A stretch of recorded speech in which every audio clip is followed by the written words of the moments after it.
आइए बढ़ते आगे। कोफोर्ज और परसिस्टेंट भाई भाई दोनों आज जबरदस्त कमाल करते हुए दिख रहे हैं और पूरे जोश भरने का काम किया आईटी सेक्टर में।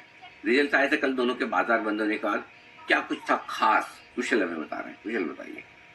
बिल्कुल सर, और इनफैक्ट आप देखिए तो कोफोर्ज में तो इतना एक्सपेक्टेड ही नहीं था कि इस तरह की तेजी हो जाएगी। इनफैक्ट परसिस्टेंट सिस्टम्स में ज्यादा मानकर चल रहा था कि यहाँ पर relatively better than estimate numbers आते हुए दिखे हैं। इनफैक्ट कोफोर्ज ने काफी समय बाद यहाँ पर इस तरह का प्रदर्शन वो दिखाते हुए नजर आ रहे हैं। खासकर अगर आप कंपनी की कॉन्स्टेंट करेंसी रेवेन्यू ग्रोथ देखेंगे तो 8.4% पर कंपनी ने ये आंकड़ा दर्ज कर दिया है, जो कि अब तक मैं देख रहा हूँ कि वन ऑफ द हाईएस्ट यहाँ पर इस तिमाही में अब तक जो कंपनियां जिन्होंने भी कॉन्स्टेंट करेंसी ग्रोथ अभी तक रिपोर्ट की है उसमें सबसे ज्यादा दिख रही है। 4.8% का अनुमान था, तो उसके मुकाबले 8.4% की अगर क्वार्टर ऑन क्वार्टर ग्रोथ आ जाती है तो ये अपने आप में काफी बड़ा पॉजिटिव अर्निंग सरप्राइज आपके सामने कोफोर्ज ने पेश किया है। लगातार दूसरी तिमाही ऐसी है जिसमें $50 करोड़ से ज्यादा के ऑर्डर्स इनटेक होते हुए दिखे हैं। सिग्निटी का कारोबार यहाँ पर बड़ा कंट्रीब्यूशन आ रहा है। इनफैक्ट आप देखिए तो जो एबिटा मार्जिन है वो 17.3% हो गया है, जबकि इसके पहले 16.2% पिछली तिमाही में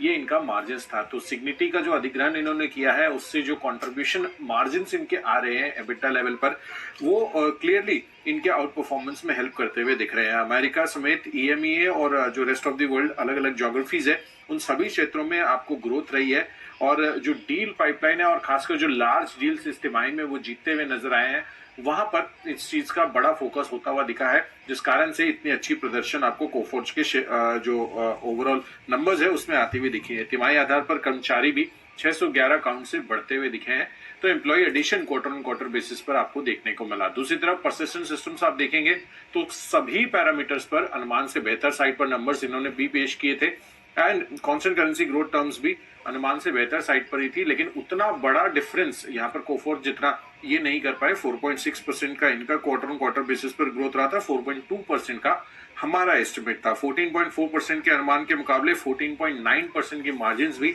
ये दर्ज करते हुए दिखे, तो यहाँ पर मार्जिन पर भी बीट था और लगातार 19वीं तिमाही ऐसी है जहां पर आय ग्रोथ इनकी जारी है। तिमाही आधार पर इन्होंने भी कर्मचारी जोड़े हैं, 704 कर्मचारी ये भी जोड़ते हुए दिखे हैं और 59.4 करोड़ डॉलर्स की टोटल कॉन्ट्रैक्ट वैल्यू भी इस तिमाही में ये जो है ऐड करते हुए नजर आए। तो ये क्लियरली यहाँ पर दोनों ही कंपनियों जो मिड कैप आईटी कंपनियां हैं आउट परफॉर्मेंस दिखाई है और इसी का रिफ्लेक्शन आपको इनके स्टॉक मूवमेंट में आज देखने को मिल रहा है।